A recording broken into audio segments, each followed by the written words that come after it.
as you all are aware about the current situation in the country due to this coronavirus pandemic, there are many things which have been affected. One such thing is that our kids are facing a lot of challenges during their online classes. Not only this, it has become really very difficult for them to keep them engaged at home as their all the outings are shut. They can't go to malls, they can't go to parks. It has become really difficult for us as a parent to keep them engaged and happy at home. But during this time, I must thank you to all the caregivers and educators who are available during this crisis.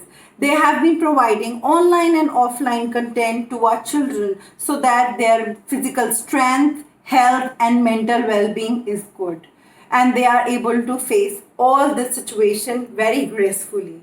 Not only this, as a parent, I make sure whatever screen time my child is watching, it should be meaningful and worthy. I make sure the applications which are downloaded on the laptop and on the phone are age appropriate. Also, we should not only worry that the children are all the time are on the screens, but we should worry what are they watching on the screens. Also, keep the screen, whether it is a phone or it is a laptop, keep at a distance of 1 arm length away from them. It will not harm much. And you know what?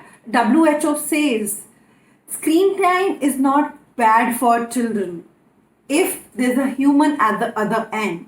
So, which directly means that it is not harmful if there's a human talking and interacting with the children at the other side. And that's what our educators and caregivers are doing during this crisis. And I'm really thankful for them that they are all the time available for our kids. Because during this, it is our duty how to manage everything and how to keep them happy. I myself is a parent of 2 girls. So I make sure to keep them engaged and happy at home. I would like to know how are you coping with all these things? Do mention your experience in the comment section, and also tell your children about the caregivers and the educators, what they are doing in our society for us during this crisis. We should be thankful to them.